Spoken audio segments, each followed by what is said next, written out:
Vocês têm coragem? Sério. Vocês têm coragem de chamar Ellen White de racista? Será que vocês conhecem toda a história? Ou apenas repetem o que ouviram por aí, sem questionar, sem pesquisar? Vamos voltar no tempo. Estados Unidos, século XIX. Um país dividido, marcado por uma guerra civil sangrenta por causa da escravidão. Negros sendo linchados em praça pública. Crianças negras proibidas de estudar ao lado de crianças brancas. Igrejas segregadas, onde negros, quando permitidos, sentavam nos fundos. Esse era o cenário. E nesse contexto, Ellen White escreveu: "Somos uma irmandade. Devemos tratar as pessoas não brancas com o mesmíssimo respeito com que tratamos as brancas." Enquanto muitos líderes religiosos justificavam a escravidão, Ellen White proclamava a igualdade. Ela desafiava o status quo, afirmando que todos são irmãos em Cristo. Mas aí, vocês pegam um conselho dela sobre casamentos interraciais e, sem entender o contexto, a acusam de racismo. Vocês realmente acham que ela desaconselhava esses casamentos por preconceito? Ela mesma explicou: "Todos devem considerar que não têm o direito de trazer à sua prole aquilo que a coloca em desvantagem. Não têm o direito de lidar como patrimônio hereditário, uma condição que o sujeitaria a uma vida de humilhação." Ela não estava preocupada com a mistura de raças, mas com o sofrimento que os filhos desses casamentos enfrentariam em uma sociedade cruel e intolerante. Ela via as consequências reais do preconceito e queria poupar essas crianças de uma vida de dor e discriminação. Ellen White também escreveu: "O nome do negro está escrito no livro da vida, junto do nome do branco. Todos são um em Cristo." Isso é discurso de uma racista? Ou de alguém que enxergava além das barreiras raciais impostas por uma sociedade doente? Ela viveu em uma época em que o preconceito estava enraizado nas leis e nos corações.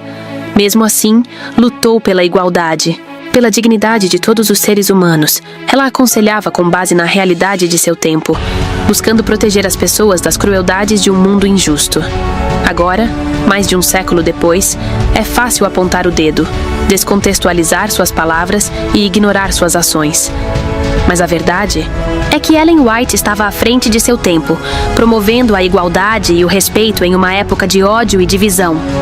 Então, antes de julgá-la, pergunte-se: você realmente conhece a história? Ou está apenas repetindo acusações infundadas? Ellen J. White não foi racista. Ela foi uma voz de esperança e igualdade em tempos sombrios. E se, depois de tudo isso, você ainda insiste em acusá-la de racismo, o problema não está nela, está em você. Em um tempo onde a cor da pele definia o valor de uma vida, amar era perigoso, beijar podia ser crime, e se casar era quase uma sentença de morte. Nos Estados Unidos do século XIX, um branco e uma negra, ou um negro e uma branca, não podiam se casar livremente. Não porque faltava amor, mas porque sobrava ódio. O país tinha acabado de abolir a escravidão, mas a liberdade era só uma palavra bonita nos livros. Na prática, o racismo estava mais vivo do que nunca, e se manifestava com força brutal contra qualquer união que ousasse cruzar a linha racial. Casais interraciais eram insultados, perseguidos, espancados. Alguns perderam tudo, outros perderam a vida. E aí, no meio disso tudo, surge a figura de uma mulher, frágil no corpo, mas firme na alma. Ellen G. White. Ela não apenas denunciava a injustiça, ela defendia a dignidade de todas as raças, quando isso custava caro. Mas até ela foi mal interpretada. Esse documentário vai te mostrar o que muitos ignoram, o que realmente acontecia com os negros que se casavam com brancos. As leis, as punições, as consequências, e por que até os que defendiam a igualdade sabiam que esse tipo de amor naquela época podia terminar em tragédia. Esse não é um conto romântico, é a história real de um amor proibido. Estados como Virgínia, Alabama, Geórgia e Mississippi tinham leis conhecidas como Anti-Miscegenation Laws, leis que proibiam casamentos interraciais. Essas leis não eram simbólicas, eram cruéis, puniam com prisão, multas e, em alguns casos, com açoites públicos. Na Carolina do Sul, Uma união interracial podia levar a 5 anos de cadeia. Na Flórida, o casamento entre um negro e um branco era considerado fornicação ilegal e punido com trabalho forçado. No Tennessee, nem mesmo a cerimônia religiosa era permitida. O simples ato de celebrar um casamento misto já era um crime. E os casais tinham 2 opções: esconder-se ou fugir. Muitos fugiam para estados do norte, como Ohio ou Massachusetts, onde a legislação era menos violenta. Mas mesmo ali, o preconceito social seguia firme. Nenhum pedaço de papel era capaz de proteger um casal de uma sociedade cega de ódio. Essas leis continuaram em vigor por décadas. Você sabia que algumas só foram completamente derrubadas nos anos 1960, com o caso histórico Loving versus Virginia? 150 anos de proibição legal contra o amor. E quando Ellen White aconselhava prudência nesses casamentos, não era porque via pecado na mistura. Era porque via perigo real. Ela conhecia as leis, conhecia os riscos, e sabia que, num país racista, os inocentes pagavam caro demais pelo simples ato de amar. As leis eram duras, mas a sociedade era pior. Mesmo quando um casal conseguia escapar das punições legais, eles enfrentavam algo ainda mais brutal: a condenação da rua, o ódio do vizinho, a fúria dos bons cidadãos. Os casais interraciais eram expulsos de igrejas, perdiam o emprego, tinham suas casas apedrejadas. Alguns nem conseguiam comprar comida porque eram boicotados pelo comércio local. E se aparecessem em público de mãos dadas, eram espancados, humilhados, às vezes, mortos. Em 1884, no Texas, um homem negro foi linchado por ter ousado cortejar uma mulher branca. Em 1892, uma mulher branca foi internada à força por ter se casado com um homem negro. A alegação: desequilíbrio mental por comportamento imoral. Em 1902, no Alabama, uma multidão invadiu a casa de um casal interracial, queimou tudo e os expulsou da cidade sob ameaça de morte. E onde estava a polícia? A justiça, frequentemente, no meio da multidão. Casamentos interraciais não geravam apenas boatos. Geravam violência comunitária, geravam terror. E quando vinham os filhos, eles se tornavam alvos de todos os lados. Não eram aceitos entre os brancos, e nem totalmente acolhidos entre os negros. Ellen White viu isso. Ela não escreveu de dentro de uma bolha. Ela viveu em cidades onde isso acontecia. Ela atendeu cartas de pais chorando. Ela recebeu relatos de igrejas divididas, famílias destruídas. Quando ela disse que esses filhos carregam uma herança amarga, ela não estava julgando o amor. Estava narrando a realidade, dura, injusta, dolorosa. Ela queria proteger, não proibir. Mas numa sociedade tão cruel, até a proteção de uma profetisa pode ser mal interpretada. Quando o casal interracial desafiava as leis, a sociedade, e decidia viver junto, nascem os filhos. Mas a sociedade não via essas crianças como um milagre. Ela via como um erro, um escândalo ambulante. Elas não eram brancas o suficiente para o privilégio, nem negras o bastante para a aceitação. Sofriam bullying, rejeição, abandono afetivo. E mais, muitas dessas crianças cresciam com uma pergunta na alma: por que meus pais escolheram esse caminho? Por que colocaram em mim esse fardo? A escritora Ellen White registrou esse conflito em palavras fortes, que até hoje são mal interpretadas. Os filhos desses casamentos mistos têm um sentimento de amargura para com os pais que lhes deram essa herança para toda a vida. Manuscrito 7, ano de 1896. Ela estava descrevendo o efeito real do preconceito na mente de uma criança, não julgando o valor de sua existência.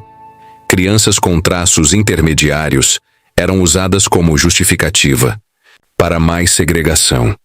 E muitas vezes, os próprios pais, exaustos pela pressão da sociedade, rompiam, abandonavam, desapareciam. E quando essas crianças entravam na igreja, nem sempre encontravam acolhimento. Muitas eram motivo de escândalo. Você acha mesmo que Ellen White não via isso? Você acha que ela nunca consolou uma mãe chorando? Ou um jovem que perguntava por que ninguém queria sentar ao lado dele na classe bíblica? Ela viu, e ela escreveu. Não para condenar, mas para alertar, porque quando o mundo odeia, a criança sente. Quando a sociedade rejeita, a alma racha. E quando a igreja se cala, o dano se multiplica. O fardo não estava no sangue. Estava no preconceito da sociedade que não sabia amar e até hoje, as cicatrizes que nunca cicatrizaram.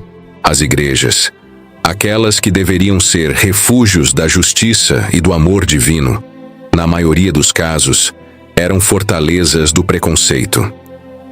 No século XIX, a maior parte das igrejas nos Estados Unidos, inclusive as cristãs protestantes, defendiam abertamente a segregação. Muitos pastores usavam a Bíblia para justificar a escravidão. Usavam o Antigo Testamento para dizer que Deus separava raças por propósito, e os casamentos entre negros e brancos eram chamados de abominação. Eram pregados como pecado. Não é natural, é contra a criação. Deus criou as raças para viverem separadas. Essa era a pregação de muitos púlpitos cristãos. Enquanto os bancos da igreja ecoavam amém, a violência crescia do lado de fora. Mas aí, no meio disso tudo, surge uma mulher, pobre, doente, desprezada por muitos teólogos da época, mas com uma voz que não se calava. Ellen G. White. Ela não era neutra. Ela não ficava em cima do muro. Ela dizia com clareza: todos são um em Cristo Jesus. Deus de um só fez toda a raça humana para habitar sobre toda a face da terra. O nome do negro está escrito no livro da vida, junto do nome do branco. Review and Herald, 21 de janeiro de 1896. Isso não era comum. Isso era revolucionário. Ela defendia que negros deveriam ter escolas, igrejas, acesso à palavra. Ela incentivava a abertura de instituições de ensino, voltadas para a população negra, como o Oakwood College, que surgiu com seu apoio direto. Enquanto outras igrejas fechavam as portas, Ellen White abria caminhos. Mas mesmo ela sabia que o sistema era violento. Sabia que um casamento interracial, naquela época, podia ser a sentença de exclusão de toda uma família da igreja local. Ela não se calava por preconceito. Ela falava com pesar, com dor, com lucidez. Esse passo não deve ser dado, não por desvalorizar, mas por conhecer a podridão que ainda reinava no coração dos que diziam servir a Deus. E o mais trágico, alguns ainda usam os conselhos dela para validar o racismo, ignorando que ela foi, na verdade, uma das vozes mais ousadas contra o preconceito dentro do cristianismo de sua época. Ela via o céu, mas também enxergava bem de perto o inferno que era a realidade dos Estados Unidos do século XIX. Ela acreditava na igualdade racial como um princípio bíblico, mas via todos os dias a desigualdade sendo praticada nas ruas, nas casas e até dentro das igrejas. Ela escreveu sobre isso, alertou, gritou no papel: Deus não faz acepção de pessoas. Vós todos sois irmãos. O preconceito contra os negros é ofensivo a Deus. Testimônios, volume 9, página 209. Ela não precisava escrever essas coisas. Poderia ter se calado, ter sido neutra. Mas não. Ela escolheu se posicionar. O nome do negro está escrito no livro da vida. Mas ao mesmo tempo, ela carregava um peso. O peso da consciência. Ela sabia que um casamento entre negros e brancos, mesmo baseado no amor, poderia acabar em tragédia. E então ela escreveu algo que muitos ainda hoje não entendem. Todos devem considerar que não têm o direito de trazer à sua prole aquilo que a coloca em desvantagem. Por essa razão, caso não houvesse outras, não deveria haver casamentos entre brancos e negros. Manuscrito 7, 1896. E aí os críticos gritam: tá vendo? Racista. Mas será mesmo? Ou será que ela estava apenas sendo profundamente honesta com a realidade de seu tempo? Ela conhecia a dor dos filhos rejeitados, a perseguição aos pais, a confusão que destruía famílias, e como mãe espiritual ela falava, não por preconceito, mas por prudência. Em 1912, já idosa, escreveu novamente sobre o assunto. Não se permita que questões dessa espécie afastem nossos pastores de seu trabalho. O dar tal passo criará confusão e embaraço. Não será para o avançamento da obra ou da glória de Deus. Carta 36, 1912. Ela não via o casamento como erro moral, mas como armadilha social armada por um mundo injusto. Ela estava tentando preservar a obra de Deus, não impedir o amor verdadeiro. E esse é o ponto que muitos não compreendem. Ellen White não falou como quem dita regras arbitrárias, mas como uma mulher que carregava o fardo do tempo em que viveu. Ela foi profeta, e profeta às vezes chora por saber o que ainda não pode ser. Ela via o ideal, mas não negava a realidade. Ela escreveu com fé, mas também com lágrimas. Nem todas as histórias terminaram em tragédia. Algumas plantaram sementes. Mesmo diante da violência, da exclusão, do medo, existiram homens e mulheres que resistiram, que casaram-se com quem amavam, que fundaram escolas para filhos rejeitados, que abriram igrejas onde a cor da pele não era barreira. Houve médicos negros que tratavam pacientes brancos escondidos, professores que montaram escolas noturnas para crianças de pais interraciais, igrejas pequenas que abriam suas portas, mesmo sendo ameaçadas de fogo. E no meio disso tudo, o nome de Ellen White aparece não como uma pedra de tropeço, mas como uma coluna que sustentou um novo jeito de pensar. Ela incentivou a educação da população negra, ajudou a fundar o Oakwood College no Alabama para formar líderes negros com excelência cristã. Ela dizia: Deus deseja que os obreiros de cor sejam treinados. Ele tem uma obra para ser feita por eles. Testimonies for the Church, vol.um9, páginas 202 e 203. Ela sabia que resistir não era apenas quebrar correntes, mas preparar mentes. E graças à resistência de muitos como ela, e como aqueles que não se dobraram ao ódio, o muro começou a rachar. Décadas depois, nomes como Martin Luther King Jr., Rosa Parks, Thurgood Marshall, os Lovings, se ergueram. Mas suas histórias não nasceram no vácuo. Foram herdeiros de uma resistência silenciosa, de casais escondidos, de mães negras que não desistiram, de profetas que não se calaram. Esse é o legado, não do escândalo, mas da coragem.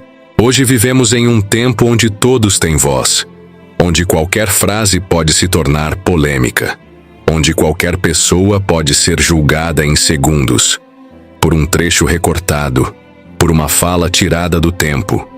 E é nesse mundo que Ellen White está sendo julgada. A frase circula, ganha destaque, mas ninguém diz quando foi dita. Ninguém mostra o que mais ela escreveu. Ninguém explica por que ela disse isso. Você julga com base em uma frase, ou com base na história. Ignorar o contexto é destruir a verdade. É apagar a coragem de quem, mesmo limitado por seu tempo, ousou falar o que ninguém falava.